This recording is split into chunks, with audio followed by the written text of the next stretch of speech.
Yeah, hi Deep. So I'm speaking from UK. So yeah, just to tell you, like the current weather here is pretty cool, and it's expected to remain cool in the middle of June. So looking at that, and I mean, I do play some league cricket here at a much lower level, and the ball is swinging a lot here, even when I am bowling, and I'm not a great bowler. So looking at that, what do you think should be the composition of the bowling other than Shami and Bumrah, which I think are the given? Who should be the third bowler? Ishant, Siraj, who would you go for? Because I think in middle of June the I mean the conditions will be cooler and the ball will swing. I will still go with Ishant as my third seamer, and thank you so much, Rishabh, for your question and tuning in.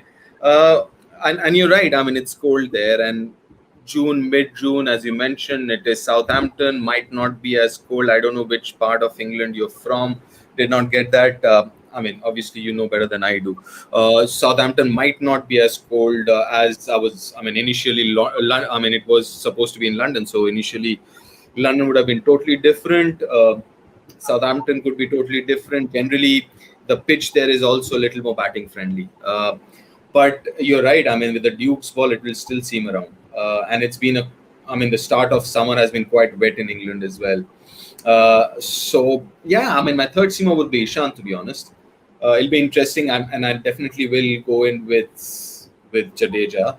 Now, the interesting part is whether you, because Southampton is a place or is a venue where you can actually play two spinners. You can. I'm not saying you have to or you should, but you can. So that becomes very interesting. Do you go in with one spinner or do you go in with two and three seamers? Unfortunately, India does not have a seam bowling all rounder, right? So you play four seamers, then obviously your batting, your tail becomes really long then. So that's something that India has to be very careful about, to be